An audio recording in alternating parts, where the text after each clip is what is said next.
On a frozen highway in a forgotten mountain town, a police officer almost drove past a cardboard box. Inside that box was a German Shepherd puppy shaking so badly his eyes looked older than his body. That night the officer did not know the puppy would save his life. He only knew that winter had given him something fragile and broken and asked him to choose. This is not just a rescue story. This is the story of how two lost souls found each other in the cold, how a tiny paw reached a wounded heart, and how hope learned to breathe again. Before we begin, tell me where you are watching from and leave it in the comments, because this story belongs to everyone who has ever needed a second chance. Whitefall Ridge, Montana sat cradled in the mountains like a town the gods had misplaced on purpose, small, stubborn, and half-hidden beneath winter's heavy breath. Snow had been falling for 3 straight days, not the gentle postcard kind, but the thick, endless kind that made streetlights look tired and made the pine trees bow as if praying for mercy. The wind moved through the valley with a low, ancient moan, the sound of something old turning in its sleep. Along the main road, the diner sign flickered between open and a sad, sputtering glow. The gas station pumps stood like frozen skeletons, and the rooftops wore their snow caps like reluctant crowns. It was the kind of night that made even brave people check their locks twice and whisper quiet promises to whatever watched over lost travelers. Officer Ethan Walker was on patrol because that's what he did. Because when winter tightened its fist around Whitefall Ridge, he became the thin line of warmth it couldn't fully extinguish. Ethan was 38, tall and broad-shouldered in a way that suggested both strength and weight, like a man who could lift a fallen tree but still carried invisible stones in his pockets. His face had the rugged symmetry of someone carved by cold air and responsibility, a square jaw, a nose slightly crooked from an old break, and a faint, pale scar near his hairline that caught the dashboard light when he turned his head. He kept his dark hair clipped short, more out of habit than fashion, and his eyes, steel blue when the sun hit them, darker in winter, held the alertness of a man who rarely relaxed all the way. People in town described him with the careful kindness reserved for someone who has survived too much. Dependable, quiet, polite, and a little distant, as if part of him still stood somewhere else, listening for a sound that never stopped. The truth was simpler and heavier. Ethan had been a cop for most of his adult life, and before that he'd worn another uniform that taught him to notice everything. Footprints, shadows, sudden silence. Those lessons didn't fade. They just changed shape. Tonight he drove slowly, tires crunching through slush and packed snow, the patrol car's heater working overtime like it resented him. The radio muttered in clipped voices weather updates, a caution about black ice on Canyon Spur, a reminder that plows were stretched thin. Dispatch belonged to Mara Linwood, a woman in her early 40s with a warm voice that somehow made the cold outside feel less sharp. Mara was not a glamorous person, and she didn't try to be. She wore her dark hair in a practical bun, kept peppermint tea near her keyboard, and had a habit of speaking to anxious callers the way a mother talks to a child with a scraped knee. Firm, soft, unshakably present. Years ago, she'd lost her brother to a winter wreck on this very mountain pass, and the grief had forged her into someone who refused to let panic take the wheel. She and Ethan didn't talk about that much, but he felt it in her tone, a steady refusal to surrender to the storm. "Walker," she said through the radio, "you're clear on Highway 9. No new calls, and try not to adopt anything tonight." There was a smile in her voice, the kind that carried its own little lamp. Ethan huffed a quiet laugh. "I'll do my best," he answered, because humor was a rope people threw each other around here. Sometimes it even held. He rounded a bend where the road narrowed and the snowdrifts rose like white walls. His headlights cut a tunnel through the storm. On nights like this, the world became only what the light touched. The slick road, the leaning signpost, the dark stretch of forest beyond. Then something small moved at the edge of that tunnel, so slight and uncertain it could have been a trick of blowing snow. Ethan's foot eased onto the brake. The patrol car slowed. Another flicker low to the ground. Not deer, not coyote, too close to the asphalt, too wrong. He pulled over, hazards blinking like 2 nervous eyes. The wind slapped the side of the car. The cold seeped in the moment he opened the door, reaching for him with eager fingers. Ethan stepped out, boots sinking into snow that swallowed his ankles. His breath rose in thick clouds. He swept his flashlight beam across the ditch and the shoulder. A cardboard box lay half-collapsed against a drift, soaked through and sagging, its edges softened by wet snow. A strip of twine was wrapped around it, as if someone had tried to tie guilt into place. The box had been tossed like trash, careless, hurried, almost cowardly. Ethan's jaw tightened. He crouched, gloved hand steadying the box, and the light caught a word scrawled in marker across the side. Sorry. That single word sat there like a small, pathetic prayer. Inside the box, something shifted. Ethan's flashlight dipped, and he saw a pair of eyes looking up at him. Not bright puppy eyes. Not the easy shine of a dog who expects kindness. These eyes were dark and old, glassy with exhaustion, wide with the kind of fear that doesn't ask questions anymore. A German shepherd, puppy black and tan, maybe 5 months old, curled into itself like it was trying to become smaller than its own shadow. Its coat was dull and damp, clumped along the ribs, and the pup's body was too thin for its breed. You could count the ridges of its ribs through fur that should have been plush. One ear tried to stand up like a brave flag, the other drooped, defeated by cold and fatigue. Its paws were big for its body, promises the puppy hadn't had time to grow into. A frayed rope looped around its midsection, biting into fur and skin, not tight enough to crush, but tight enough to say someone had wanted it restrained, powerless, or both. The puppy didn't bark. It didn't whine. It simply trembled so hard the box shuddered. Ethan felt something in his chest crack, not loudly, not dramatically, but like a hairline fracture running through stone. "Hey," he said softly, and his voice sounded absurd against the wind, as if he were trying to soothe a blizzard. "Easy, I've got you." He kept his movement slow. Years of training had taught him one thing the hard way. Fear hates surprises. He reached into the box, not grabbing, just offering warmth.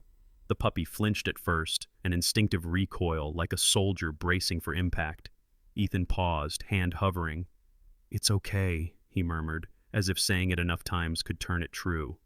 The pup's nostrils twitched. It smelled him wool, leather, coffee, cold metal, and something else underneath. The tired salt of a man who had learned to keep going. The puppy's eyes stayed locked on Ethan's face. Not trusting, not begging, watching, measuring. Ethan pulled off his own wool-lined jacket, the one that still carried a faint scent of cedar from the closet, and wrapped it carefully around the trembling body. "You're freezing, kid," he said, voice softer now. "You're going to get my paperwork wet." It was a ridiculous attempt at humor, but it made his own hands feel steadier. The puppy didn't laugh because puppies don't, but its trembling eased a fraction as warmth touched skin. Ethan eased his arms under the little body, feeling how light it was, and lifted it from the box. The pup tensed, muscles tight as wire, but didn't snap. Didn't fight. That was the worst part. Ethan thought how surrender could look like obedience. He carried the puppy to the patrol car, cradled against his chest like something fragile the storm had tried to steal. The pup's heart hammered through thin ribs, fast and desperate. Ethan opened the passenger door and laid a blanket across the seat, then set the puppy down gently. The pup immediately tried to curl into the smallest shape possible, pressing its body into the corner where the seat met the door, as if it hoped the world might forget it existed. Ethan climbed back into the driver's seat, shut the door, and for a second just sat there listening to the heater hum and the puppy's uneven breathing. He called it in. "Dispatch, I've got a situation." "If that situation has fur," Mara said dryly, "I'm hanging up." Ethan almost smiled. "German Shepherd puppy," he admitted. "Abandoned on Highway 9. Looks malnourished, rope around the belly." Silence. Then Mara's voice softened into something older than professionalism. "Bring him in," she said. "And Walker?" "Yeah. You're a magnet for strays." Ethan glanced at the pup. One ear twitched. The puppy's eyes were still open, still watching him, as if sleep was too dangerous a luxury. "Yeah," Ethan said again, quieter. "I know." He drove carefully, the patrol car creeping through snow like a cautious animal. The pup didn't look out the window. It didn't explore. It simply stayed curled, trembling, fading in and out like a candle struggling in wind. When Ethan stopped at a red light, one of two in the whole town, he looked over and saw the puppy's paw tucked beneath its chest, protective and tense, as if guarding an invisible wound. Ethan's throat tightened. He'd seen that posture before, not in dogs, in people, in men who pretended their bruises didn't hurt. Back at his small house on the edge of town, the porch light glowed weakly against the storm. The yard was a smooth white sheet. The world felt hushed, held between gusts of wind. Ethan carried the pup inside, booting the door shut with his heel. Warm air wrapped around them. The puppy stiffened at the threshold, body trembling again. Ethan set him down on a folded blanket near the kitchen table, careful not to crowd him. The pup's nails clicked on the floor, tiny, nervous sounds. Ethan crouched a few feet away, slowly, keeping his hands visible. "All right," he said, voice gentle and a little rough, like a man trying to speak through a throat full of winter. "You're safe here. I don't know what kind of mess you came from, but it ends tonight." The puppy stared at him, unblinking. Ethan exhaled and added, as if confessing to the room, "And for the record, I wasn't planning on adopting anyone tonight." A faint huff of laughter escaped him, half amusement, half disbelief. He reached for a pair of scissors from the drawer, held them up so the pup could see, then set them down again. "Not yet," he told the puppy, as if negotiating with a small suspicious judge. The pup's ears flicked. Ethan stared at the rope around that thin belly, anger warming his blood in a way the heater never could. "You need a name," he said after a moment, because names were anchors, and he'd learned that anything without an anchor could be carried away. Outside, the wind howled like a hungry thing. Inside, the puppy shivered once, then stilled, listening. Ethan's eyes drifted to the snow-streaked window where the storm pressed its face against the glass. "Kota," he said softly, the word arriving like it had been waiting. "Yeah, Kota." The puppy didn't respond the way happy dogs do. No tail wag, no leap, but its gaze softened by the smallest fraction, the way ice does when the sun touches it for the first time in months. Ethan nodded as if that was agreement enough. "Welcome home, Kota," he murmured.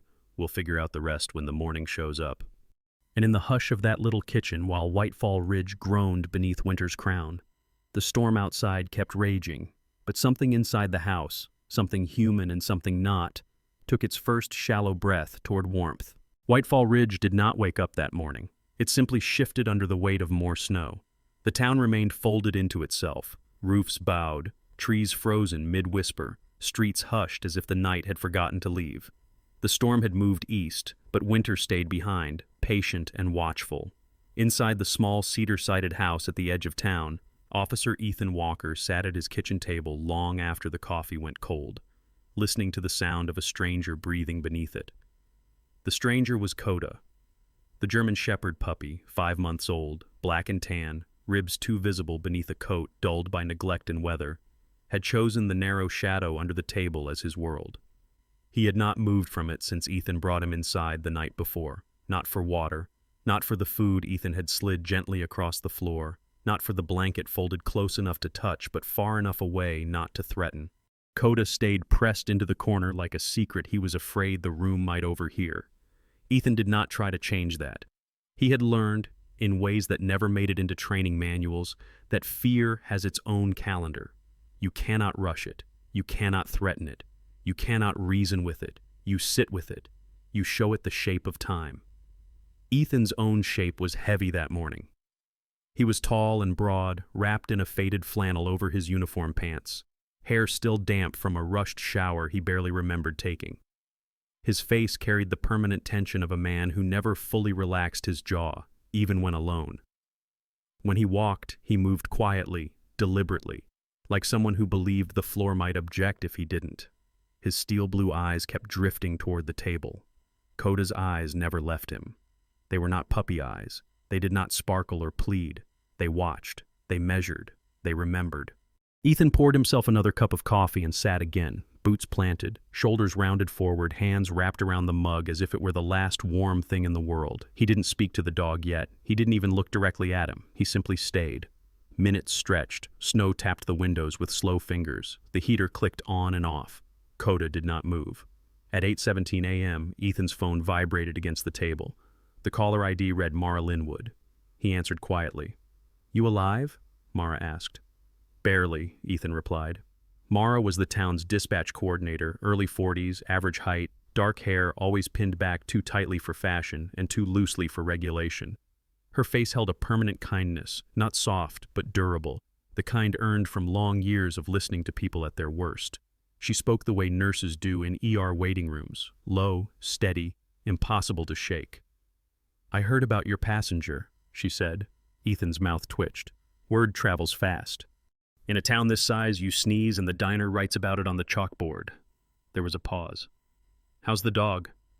Ethan glanced down. Kota's ears flicked at the sound of another voice, but he didn't retreat. "He's still here," Ethan said. "That's something." "Yeah."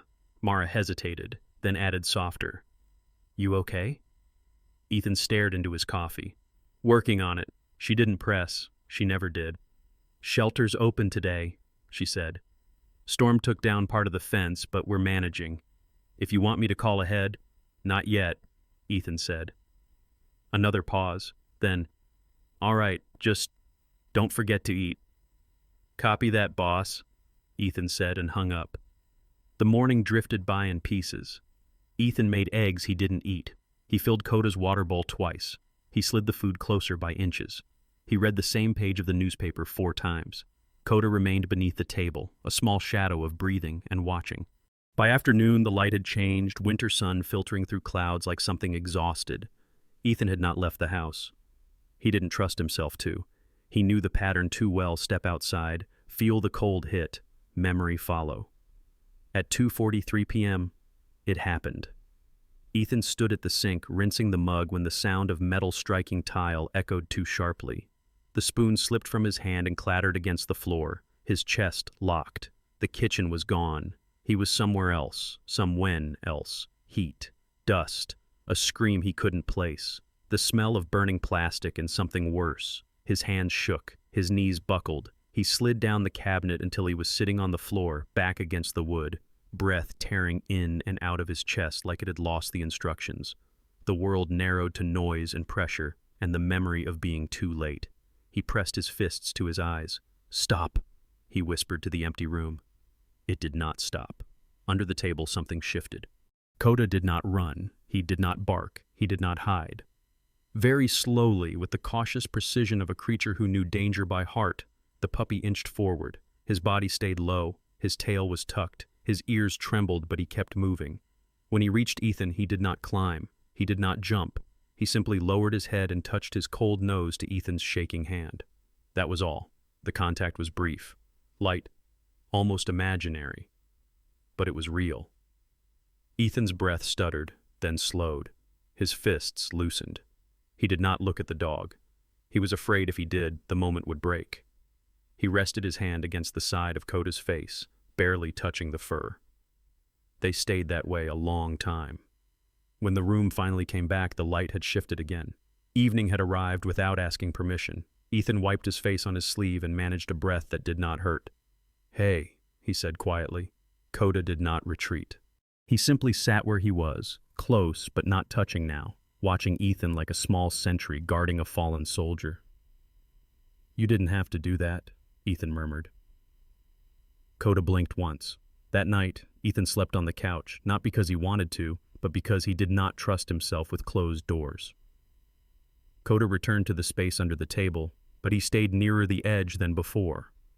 When Ethan's breathing turned sharp in his sleep, the puppy lifted his head, listening. The next days followed a strange rhythm. Morning, coffee, snow, silence. Kota learned the kitchen did not bite. He learned the heater was only loud, not dangerous. He learned that the man who lived here did not move quickly and did not raise his voice. He learned that food appeared without condition. Ethan learned that Kota flinched at doors, that the sound of wind through plastic bags made his whole body tighten, that the puppy did not sleep deeply, not even when exhaustion weighed him down. 2 weeks passed.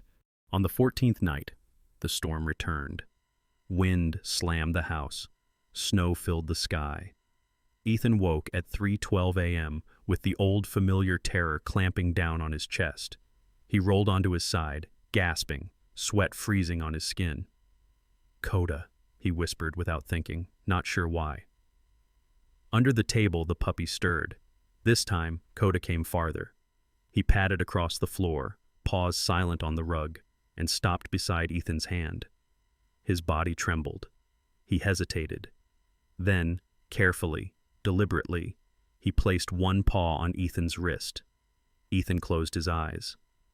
The storm outside kept screaming. Inside, two damaged creatures stayed very still and very alive. Spring did not arrive in Whitefall Ridge. It negotiated. The snow receded in reluctant waves, retreating from the roads first, then the yards, then finally the heavy shadows between the trees.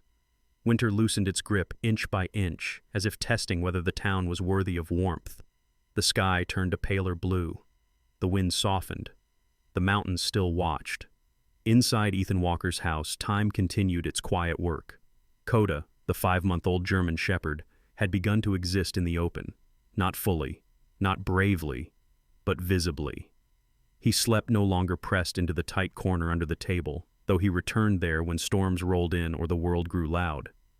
During the day he lay near the threshold of whatever room Ethan occupied, head resting on his paws, eyes tracking every movement.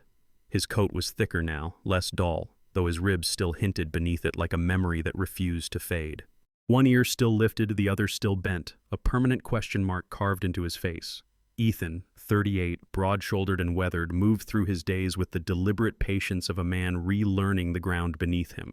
He had begun therapy twice a week at the small clinic on Willow Road, where Dr. Helen Rourke, a slender woman in her early 50s with silver-streaked auburn hair and eyes that held more storms than she ever mentioned, asked him to say things out loud that he had locked inside himself for years.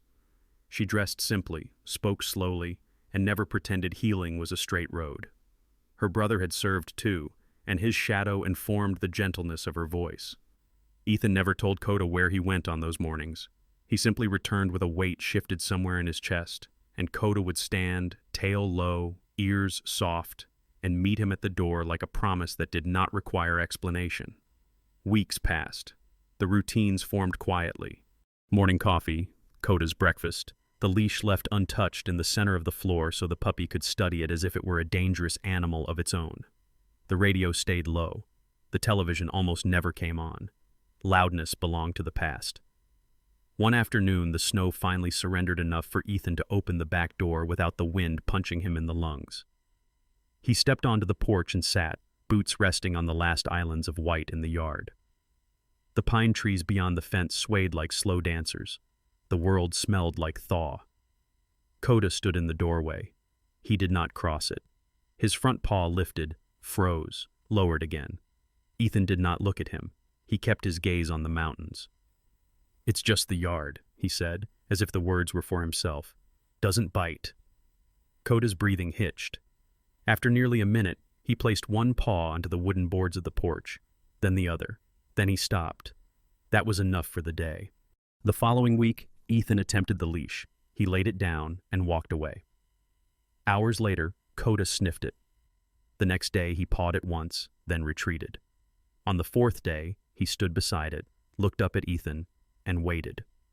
They walked the length of the driveway. No pulling, no resistance, just snowmelt and breath, and the quiet knowledge that neither of them had run. Not everything moved forward. Some nights Ethan woke soaked in sweat, heart slamming, lungs refusing air.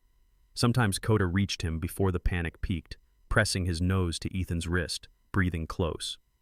Other nights the puppy trembled himself, pacing between the bedroom and the table, unsure which fear was larger. The mountain never promised them peace. It only offered space to learn. The accident happened in early April.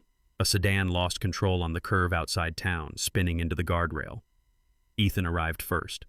The impact had been low speed, the injuries minor, but the smell of gasoline in the air twisted the past into the present. His hands went numb. The world tilted. He crouched beside the open door of his cruiser, breath coming too fast. Kota, waiting in the back seat, sensed it before the dispatcher's voice did. The puppy whined once, then pushed forward as far as the harness allowed, paws braced, eyes locked on Ethan through the window.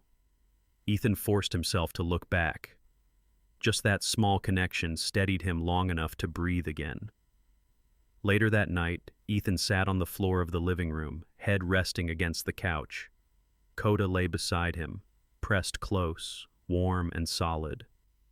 The puppy's body still shook sometimes, but he did not leave. I think we're doing it wrong, Ethan said quietly to the ceiling. Kota's ears flicked. I think we're supposed to be braver. Kota lifted his head, considered this, then rested his chin on Ethan's knee. Ethan laughed for the first time in weeks. Not loudly, not fully, but honestly. By May, the yard was green again. They walked farther each day. The neighborhood learned Kota's name. The mailman, Jonah Pike, a lanky man in his 20s with sunburned cheeks and a voice too cheerful for mornings, brought treats in his pocket and never approached without permission. The woman across the street, Mrs. Lorraine Becker, late 70s, thin as a branch but stubborn as the mountains, waved from her porch and told Ethan the dog looked like Hope with legs. Ethan did not disagree. On the first truly warm evening, thunder rolled over the ridge. Kota froze, his tail tucked, his ears flattened. He ran for the kitchen table and pressed himself against the wall. Ethan followed, sitting on the floor a few feet away. He did not touch him. He did not speak much. He simply stayed until the storm passed. When it ended, Kota remained where he was, but his eyes had softened. That night, as Ethan lay in bed staring at the ceiling, the room heavy with old ghosts, he felt something shift. A weight. Kota, after weeks of guarding from the hallway, stepped into the bedroom. He did not jump on the bed. He lay on the floor beside it, back pressed against the mattress, breathing slow and steady. Ethan closed his eyes. He slept. Summer crept into Whitefall Ridge the way shy people enter a room, quietly, uncertainly, as if afraid someone might ask it to leave. The snow withdrew to the high slopes, the river loosened its jaw, and the mountains breathed again. For a while, Ethan Walker believed the world was finally learning how to be gentle. He was wrong. PTSD does not fade politely. It waits. It listens. Then it returns when you begin to trust the silence. By June, Ethan and Kota had found their rhythm. Morning walks, therapy sessions twice a week with Dr. Rourke, evenings on the porch while the sun burned gold across the peaks. Kota's coat had thickened, the ribs no longer so sharp beneath it, his eyes less guarded, though never careless. He followed Ethan everywhere, not anxiously, not possessively, but with the quiet devotion of something that had chosen a purpose and would not release it. Then the call came. A logging truck lost control on the mountain road. 2 vehicles involved. Fuel spill, fire risk. Ethan arrived to the smell of gasoline and hot rubber.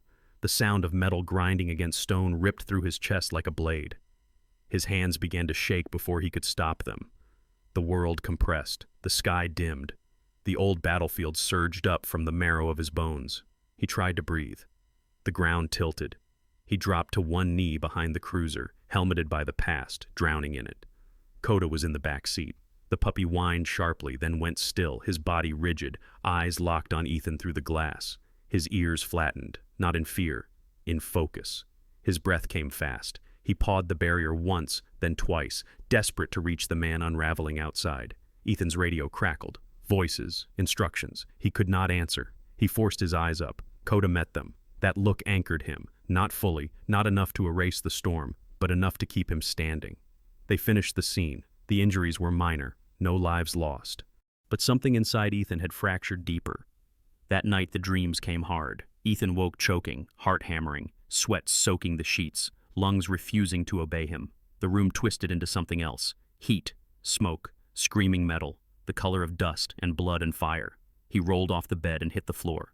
The door burst open. Kota launched into the room, not barking, not whining, just motion. Fast, precise, urgent. He pressed his body against Ethan's chest, paws braced, weight firm, warmth unmistakably real.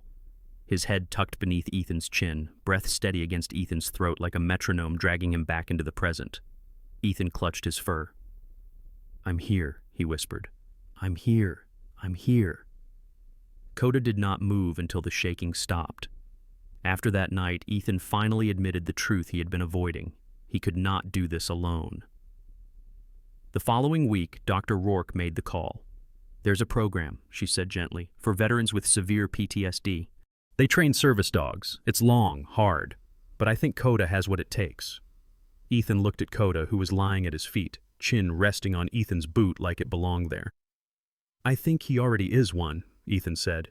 She smiled sadly. "Then let's teach him how to do it safely." The training began in July. Kota entered a specialized program that required nearly 18 months of structured work: obedience, public exposure, medical response, emotional grounding. He failed some days, froze in crowded rooms, trembled when voices rose too fast. Other days he surprised everyone, ignoring sirens, walking through traffic noise, keeping his body between Ethan and the world. Ethan attended group therapy, individual therapy, exposure sessions. Setbacks followed progress. Progress followed setbacks. There were weeks when neither of them seemed to move at all, but they did not run. By winter, the storms returned to the mountains, and inside them something had changed. They were not healed. They were learning how to stay. Winter returned to Whitefall Ridge as if it had never truly left. The first snow fell in early October, thin and cautious at first, then heavier, until the town once again wore its familiar white armor. 18 months had passed since Kota first stepped into Ethan Walker's house on shaking legs, and in those months, time had shaped them both into something steadier, not whole, but standing. Kota was no longer the trembling puppy from the roadside box. He was taller now, his chest broad and strong, his black and tan coat thick and glossy under the winter sun. His ribs no longer showed. His eyes, though still watchful, no longer carried the same wild edge of fear. One ear remained slightly bent, a permanent reminder of the dog he had once been, a scar written in cartilage. He moved with purpose, not excitement, not anxiety, with intent. Ethan, now 40, wore the change more quietly. His shoulders no longer hunched as if bracing for impact, his jaw unclenched more often. The lines around his eyes had softened, though the memories still lived behind them. Therapy continued. The nightmares came less frequently, but when they came hard. The difference was this: Ethan did not drown in them anymore. He surfaced. Kota had learned the shape of his storms before Ethan ever named them. Training days were long and relentless. The facility sat outside of town, a low building of pale brick and wide windows overlooking snow-dusted fields. The head trainer, Marcus Hale, was a broad man in his early 50s with iron-gray hair, deep-set eyes, and the posture of someone who had once commanded a room and now preferred to command dogs. He spoke little. When he did, people listened. He had trained service dogs for veterans for nearly 2 decades and believed less in talent than in temperament. Instinct matters, Marcus told Ethan on the first day of final evaluations. But discipline keeps instinct from getting you killed. Kota passed most tests with quiet focus. He ignored food dropped at his feet. He remained calm amid shouting voices, clattering equipment, the shrill cry of sirens. In crowded rooms, he positioned himself naturally between Ethan and the nearest person. If Ethan's breath quickened, Kota leaned in. If Ethan's hands began to tremble, Kota's head found his knee. Not trained responses, chosen ones. But the last test was the one that mattered. They called it the episode. Ethan sat in a plain chair in a silent room, 2 observers behind the glass. Marcus standing off to the side with a clipboard, Kota lying at Ethan's feet. "Close your eyes," Marcus instructed. "Bring yourself close to it, not all the way, just enough to feel the edge." Ethan obeyed. The room disappeared. His chest tightened. The familiar pressure returned, the metallic taste, the narrowing of the world. His hands curled into fists. His breath stuttered, then fractured. Before the panic could crest, Kota moved, not slowly, not hesitantly. He stood, pressed his full body against Ethan's legs, then climbed carefully into his lap, placing his chest against Ethan's chest, his weight firm, grounding, undeniable. His head slid under Ethan's chin, his breath slow and deep, as if lending his lungs to a man who had forgotten how to use his own. Ethan's fists loosened, his shoulders dropped. His breath followed Kota's. The room returned. No one spoke for 10 seconds. Marcus exhaled and wrote something on his clipboard. "That's not training," one of the observers whispered. "That's instinct." Kota was certified that afternoon. The vest arrived 3 days later. Plain brown box. No ceremony, no ribbon. Just nylon, stitching, and the words PTSD Service Dog sewn into the side like a promise. Ethan sat at the kitchen table for a long time, staring at it. Snow drifted past the window in thick, lazy flakes. Kota lay nearby, head on his paws, eyes watching Ethan with quiet curiosity. "You ready for this?" Ethan asked him. Kota lifted his head. Ethan knelt and slipped the vest over Kota's shoulders. The dog did not flinch, did not shift. He stood still as if stepping into something he had been walking toward his whole life. They went into town that afternoon. Hardware store, fluorescent lights, carts rattling, boots on tile, voices echoing off the ceiling. Kota walked at Ethan's left knee, body aligned, eyes forward, focus unbroken. People stared. Some smiled. A little girl reached out and was gently stopped by her mother. "He's working," the woman said. Kota did not look at them. He looked at Ethan. At the register, the cashier leaned forward. "Beautiful dog. Must have taken years to train him." Ethan smiled. "He trained me." That night, after the world quieted and the house settled, Ethan found Kota already curled at the foot of his bed, chin resting on the blanket like he had always belonged there. The fire in the hearth popped softly. Snow whispered outside. Ethan lay down. For the first time in years, he slept 8 hours. When morning came, the mountains were bright with new snow. The air was sharp and clean. Kota sat at the door before Ethan reached for his coat, ears alert, eyes steady, waiting not with excitement, but with something deeper. Purpose. They walked the canyon trail together, the same loop Ethan used to hike before the war, before the Knights learned his name. Kota stayed close, always on Ethan's left, head down, eyes scanning the trees. When Ethan stopped at the clearing, Kota stopped. When Ethan sat on the fallen log, Kota lay beside him. Ethan scratched behind Kota's ear. For the first time, Kota closed his eyes in the sun. Later that week, Ethan received an email from the Veterans Outreach Center in town. They were launching a new peer support program for soldiers struggling with PTSD and were looking for volunteers with service animals. Ethan hesitated. The thought of walking into a room full of strangers still tightened his chest. Kota rested his chin on Ethan's boot. "All right," Ethan whispered. "We'll try." They walked through the doors together the following Thursday. A dozen men and women sat scattered around the room, some talking, some silent, some staring at the floor like it might swallow them. Heads turned as Kota entered. The room shifted. In the corner sat a man in his late 30s, arms covered in faded tattoos, eyes hollow from too many nights without sleep. His gaze locked on Kota. Kota stopped. The dog met his eyes. Slowly, deliberately, Kota walked over and sat in front of him. The man swallowed hard. "What's his name?" he asked. "Kota," Ethan replied. The man nodded. "I haven't touched a dog in 7 years." Kota did not care. He waited. The man reached out and laid his hand on Kota's back. His shoulders began to shake. Ethan understood then. Kota was no longer just his lifeline. He was becoming something larger. That night, back home, Ethan built a raised bed beside his own. Kota climbed into it without hesitation and pressed his back against Ethan's leg, breathing deep and slow. The fire cracked.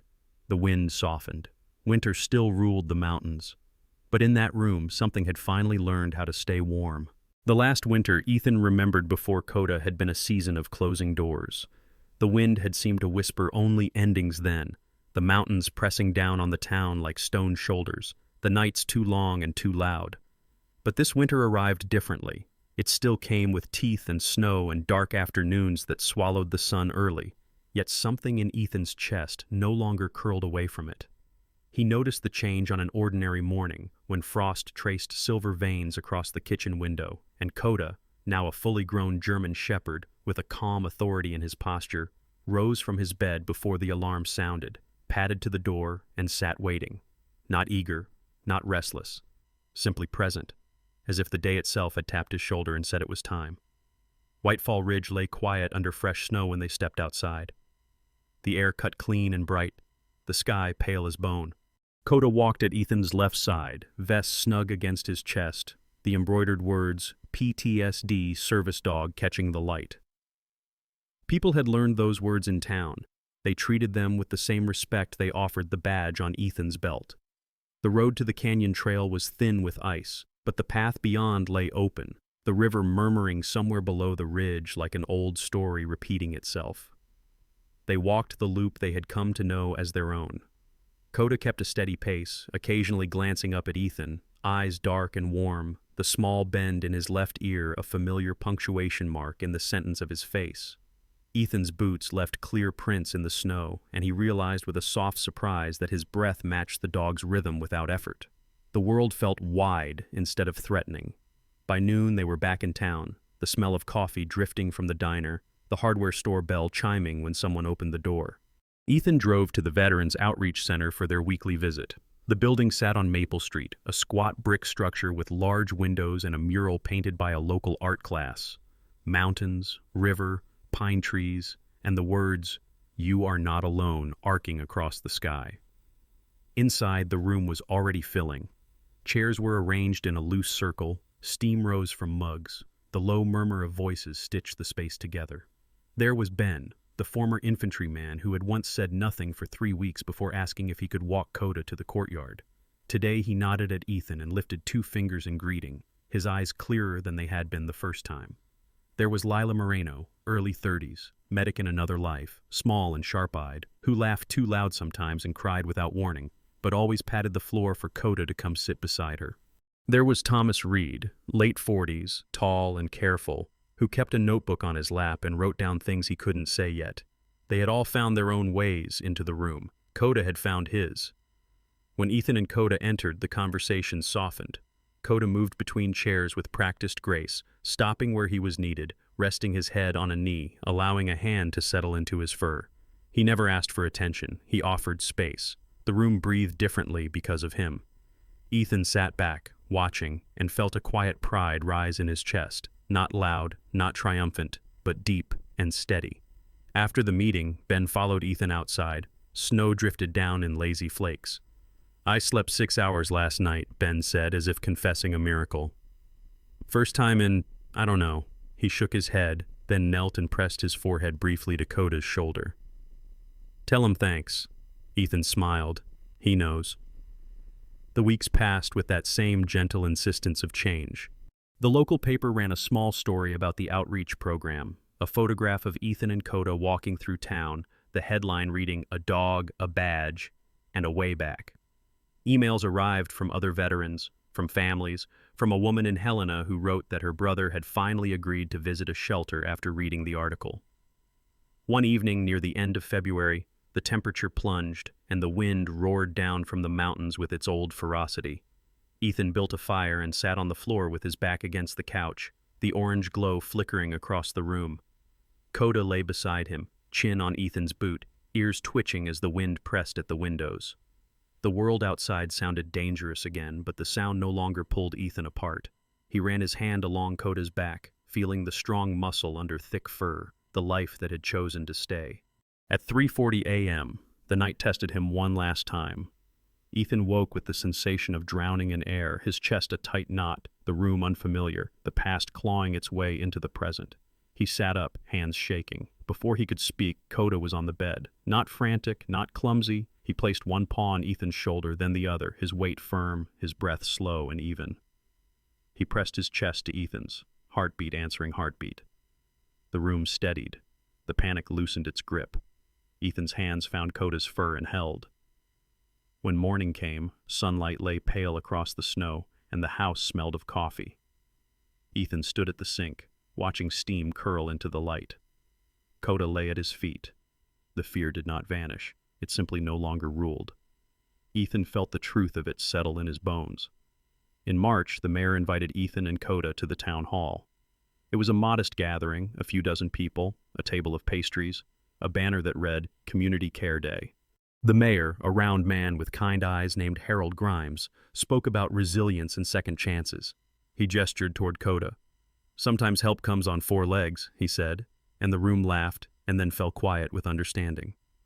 Afterward, a woman approached Ethan. She was in her late 50s, tall and spare, with silver hair pulled into a neat braid. "My husband served," she said. "He passed last year. He never talked about it. But if he'd had a dog like that..." Her voice broke. Kota stepped forward and rested his head against her knee. She knelt, and the world held them. Spring finally arrived in earnest. The snow receded, the river swelled, and the valley filled with the sound of thaw. On the first warm day, Ethan took Kota back to the ridge overlook where he had once stood alone with the weight of everything. Now the sky was blue, the earth dark with new life, the mountains less severe. He sat on the fallen log, and Kota lay beside him. A hawk circled above. The world went on.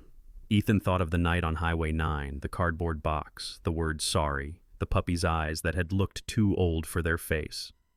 He thought of the days under the kitchen table, the nose on his hand, the paw on his wrist, the first night Kota crossed the bedroom threshold. He thought of the vest, the hardware store, the man at the center who had not touched a dog in 7 years. He thought of the fire and the wind and the morning light. He reached down and scratched behind Kota's ear. "Thank you," he said, not to the mountains, not to the winter, but to the living thing beside him that had refused to leave. Kota's eyes closed. That night, back home, Ethan built another fire. He lay on the rug with his head on the couch cushion, the room warm and bright. Kota settled against his side, breathing deep and slow, the world stitched together by simple presence. Outside, the stars appeared, sharp and clear. Somewhere snow still clung to the high peaks, but in the valley, the grip of winter had loosened. It had not vanished. It had learned how to step back. Ethan slept. 8 hours, then 9. The next morning he woke with the light and a sense of being where he belonged. He clipped Kota's leash, and they walked into the day, the town awake around them, the road open, the future unafraid. Sometimes the miracle does not arrive as thunder or fire. Sometimes God sends it with 4 legs and a quiet heart. When Ethan could not breathe, hope came in the form of a small German shepherd and 1 gentle paw. That is how God works in ordinary life. He places healing where we least expect it, in a stranger, in an animal, in a moment that asks us to choose love instead of fear. If you are walking through your own winter today, remember this. God is still writing your story, and He is never late. If this story touched your heart, please share it with someone who needs hope. Leave a comment below and tell us where you are watching from. Subscribe to the channel for more stories of healing and second chances. May God bless every person listening right now and bring peace to your home and your heart. If you believe in miracles, write Amen in the comments.